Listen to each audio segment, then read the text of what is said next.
Seriously, guys, we have a very long way to go in our electoral process. Guys, I want you to listen to what Chief Dele Momodu, he was a presidential aspirant in the last election. I want you to listen to what he exposed. Listen to Rufai Oseni response and Dr. Ruben Abbati. The analysis RICV did on the exposure. Please, all Nigerians, if you mean well for the country, these videos you have to share it as far as you can in all the platform you belong. Please. I have so many very good stories for you today, starting off with a Nigerian journalist and publisher, Dele Momodu, who is also a PDP chieftain. He has revealed that an aspirant paid $30,000 each to the 774 delegates during the presidential primaries. He also expressed regret in spending 50 million naira on the party's nomination form and vowed not to run for president again unless chosen as a consensus candidate. Momodu shared this on the Key to Keys show over the weekend and has been trending ever since. Let's take a look. So, would you consider running again? No. Why? Experience is the best teacher. I've come to realize that there are powers that you can describe as principalities that control Nigeria. Sure. And unless a major political party decides to adopt me, where you have a consensus of people who say, hey, Dele Momodu is best suited to change and to lead Nigeria, then I can consider it. But if I would have to pick my money to go and buy a presidential nomination form of about 100 million sometimes, the last one I spent about 50 million buying the form. Yeah, 50 million would have bought me a property, and it was a waste. Nobody voted, not even one vote, because everything was monetized. There was one of the candidates who paid as high as $30,000 per delegate, and we had 774 delegates. Yeah. So how do you want to compete with them?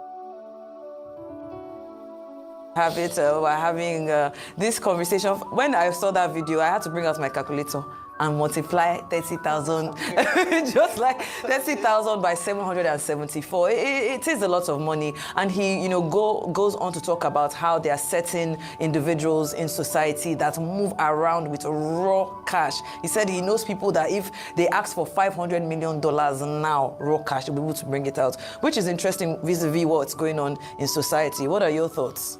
Rufai? But it just shows you how some people have looted this society dry. Is it not in somebody's sewage tank that they saw over $10 million? Sewage tank. Shalanga. $10 million. When they ordered the Naira redesign, did you know how much they brought out to some people's homes? Stacked Naira notes that were already going bad. Do you know how much some people spent on election and bribing people? See, I followed the sequence in the last election. One of the first big hike at the start of the year, dollar to the Naira was, I think, over 400 going to 500. After the party primaries, it surged to about 700. Do you know how much they took dollars from BDCs, Bureau de Change, that to the extent that they were giving them fake dollars during the party primaries? And we say we have an electoral process. Nigeria's presidency has become the best president money can buy. I'm not saying they don't spend money in other parts of the world. Kamala Harris campaign, but you saw how people raised it. She got people in there. Nigerian politics, the man at the top tries to raise most of those monies. You don't really have that big level of donation because there's no economic consideration, as it were. So the politician is forced to steal. There was a politician that said he had over $5 billion to be able to prosecute a party primaries in this country. Yes, there are people like that. So it's about the case of the highest bidder. They will tell you money is no object. So how do you want to get good governance where you have politicians talking billions of dollars just for political gains? How do you want to get good governance? How many per people that have walked through the trajectory can afford to just waste 50 million naira like that on party primary form. And the PDP zone was even cheap. How much was the APC party primary form? 100 million. So that's why you can never get good governance. How do even these politicians emerge? Every criminal out there that was being looked for in America comes to Nigeria to do politics. That's why you see them. Political trail, bad past, drug trafficking, narcotics trafficking, all sorts of things, all sorts of individuals. And those are people that pervade our political space. Any criminal somewhere that they're looking for is best to come and do politics here in Nigeria. Politics has become where they wash money. Even INEC that put in a barrier for spending in electoral season, INEC can't even effect the barrier. Till today, we should ask INEC, where are the audited results of all the political parties, how much they spend, and how did they verify?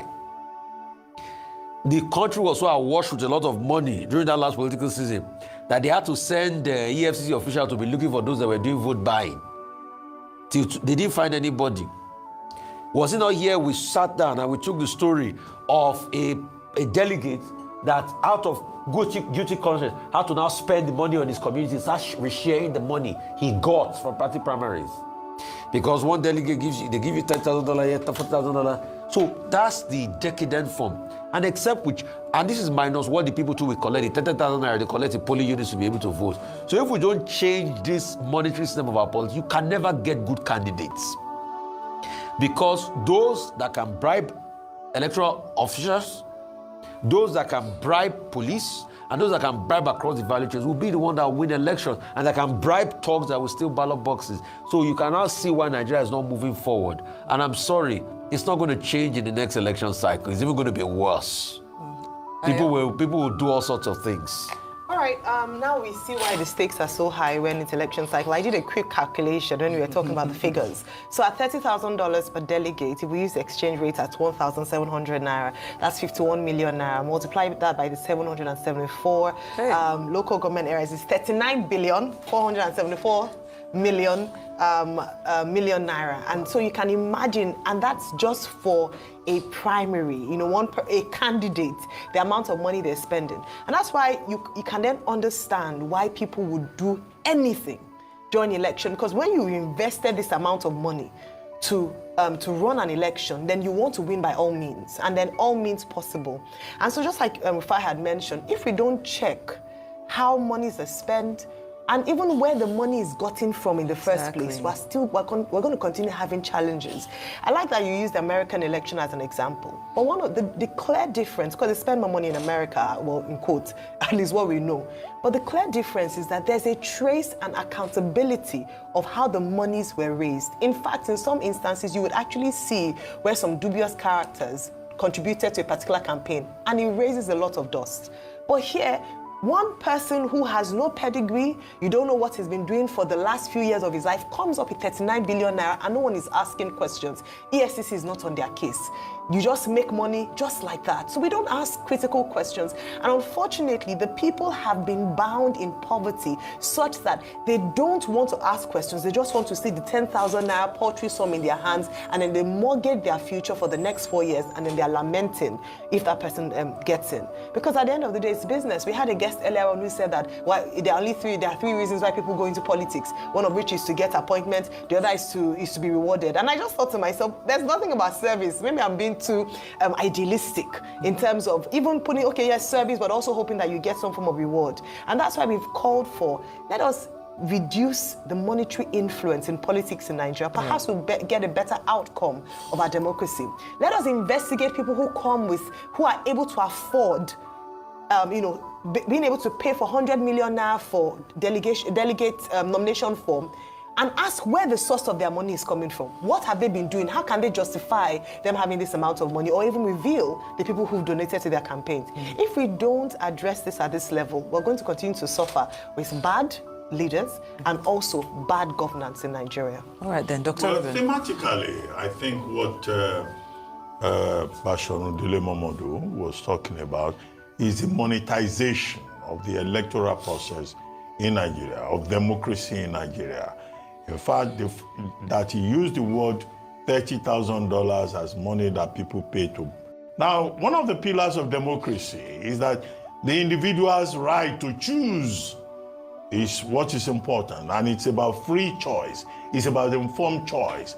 When people are paid to make that choice, either at the level of the primaries or at the level of the polling booth, then it's a matter of concern, as Bashorun Dele Momodu has pointed out, or Dele Momodu. He has many titles. He's a multiple chief. And he has the pedigree and the bona fide to talk about this. In 2011, he ran for the presidency of Nigeria. First, on the platform of the Labour Party, I think, and then there was an issue with that when they asked him to go and bring money, ironically. Then he moved to the National Conscience Party. Then in 2022, he also signaled his interest in the political process, now this time on the platform of the People's Democratic Party. So he's not talking theory, he's saying it as it is. Now, what is the matter?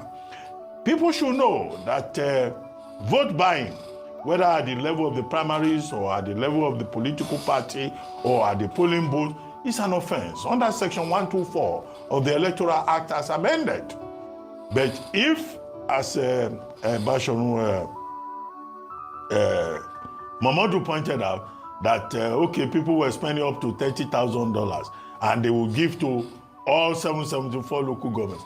Do you know that the penalty in the Electoral Act for spending money for vote buying is a miserable 500,000 naira? So people who are able to spend money, $30,000, even if you catch them, then they will come and pay 500,000. And this is why, you know, those who are familiar with the subject continue to say that, look, the Electoral Act will still have to be further amended, because, and some other people say we should have Electoral Offences Commission if we want to create a deterrent. The other leg of it that I think should be pointed out is that we've been talking about politicians.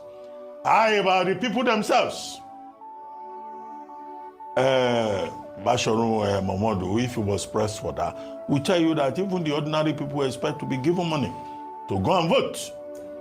They will collect money to vote somebody into position for the next 4 years. In fact, if my memory does not fail me, I once attended an occasion where Bashorun Dele Momodu also pointed out that even his own colleagues, journalists, when you give them a story, they will be calling up and down. They will be asking him, how far now? How far now? Where only journalists will understand what the communique, not communicate. Journalists don't necessarily ask for communicate. They also ask for communique. But he being one of them, I think he himself must have been shocked. But the one we should be worried about is about how the people themselves sell their votes. Because the people who are collecting this money that the politicians bring, they are Nigerians. They are the peoples that will be affected. And that is why one of the major tasks, continuous tasks, will be voter education. To tell Nigerians that whether you are a party agent or party member, or you are a man with a voter's card, once you sell your vote, you are mortgaging your future and the future of your children. Yes. I have practical experience, but today is probably not the day for me to talk about my own practical experience. Let's just stay with what Are Dele Momodu has told us. All right, then, very fantastic contributions. Well, let's move on to another story. Ebonyi State Governor Francis Inwifuru has ordered the arrest of 6 civil servants for allegedly attempting to remove documents from the state's Ministry of Health without authorization. In a video posted on his Facebook page over the weekend, the governor is seen confronting individuals loading a vehicle with documents suspected to be records of the Ministry of Health. The suspects, identified as ministry staff and alleged buyers, are now under investigation. Let's take some tweets. Let's watch the video, come back and take some tweets.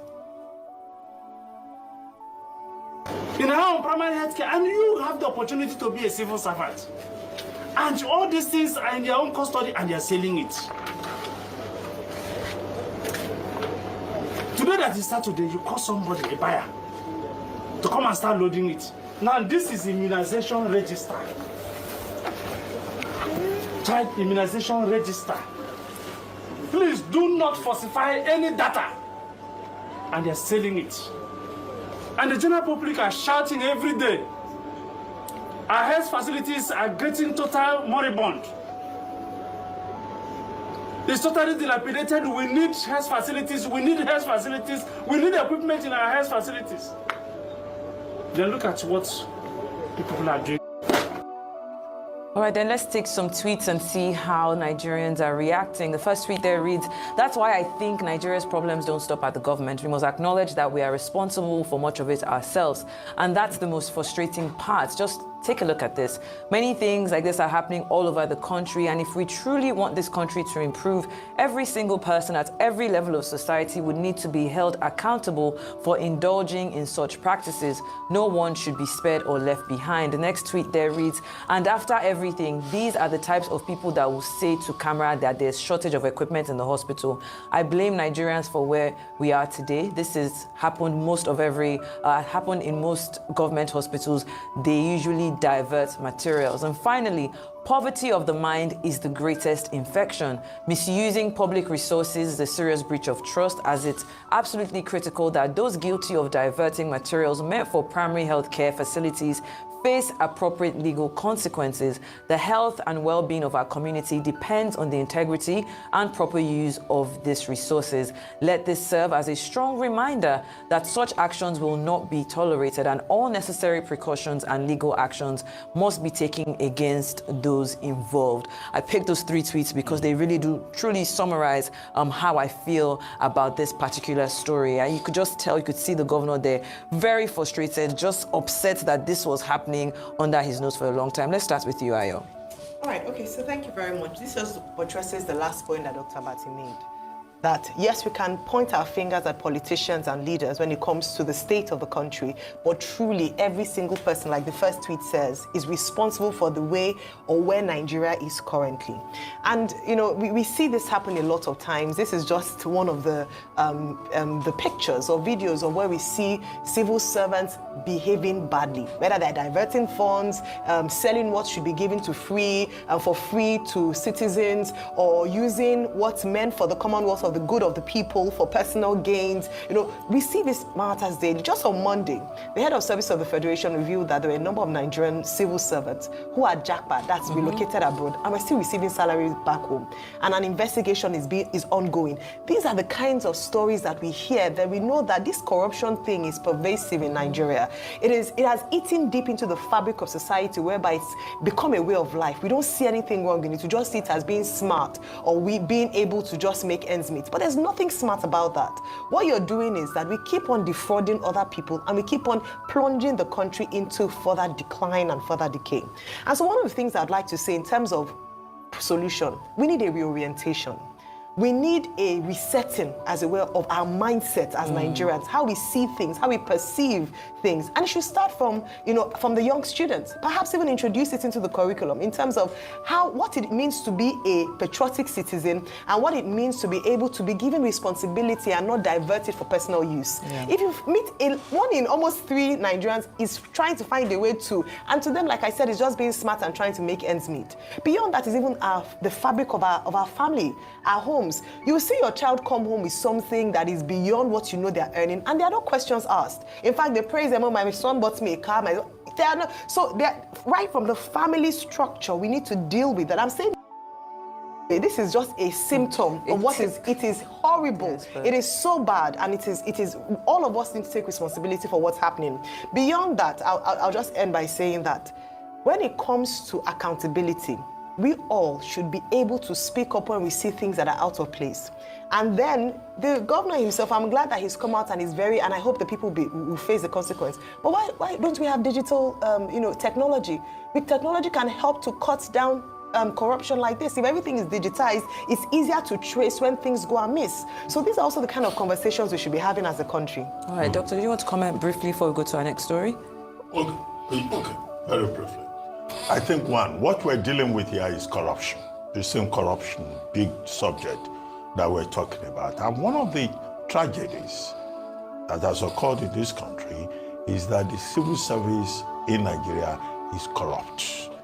There is no difference between Nigerian civil servants and the policemen that you find at the checkpoints. They have created so many checkpoints within the system. Why will anybody be stealing civil service records and turning them into personal documents. It's simply because they want to use it to do quick business, to make money at the expense of government. Elsewhere, in other countries, whether from Bangladesh to Germany to the UK, the civil service is considered the engine room of government. And that's why in those countries, only the best and the brightest are recruited to work within the civil service, because they cannot afford to have a government that is, behaving like an engine of a car that is beginning to make a knocking sound, as they call it. But in Nigeria here, since the golden years of the super palm sex, when Nigeria followed the rules, the Nigerian civil service has collapsed, despite the civil service reforms. Now, to quickly summarize, I think what the governor should do is, well, two things. It's good that he's a hands-on governor and that he went and checked and he discovered this himself. As Ayo suggested, yes, these persons should be sanctioned. Systems should be put in place to ensure that this does not happen again. And that's why in 2024, they are still carrying files up and down. If you go to any government office, they will say your file has disappeared. Government is supposed to be a custodian of records. They should behave like a Nigerian government that is operating in the 21st century. But we have 18th century standards. All right. Till this moment, in many states of Nigeria, and beyond that, the governor can initiate civil service reforms. Yes. Civil service reforms is not an exclusive function of the federal government. Definitely. It's concurrent. States too can upgrade the civil service in their states to knock out all kinds of persons who use government work as police checkpoints. Yes, thank you so much.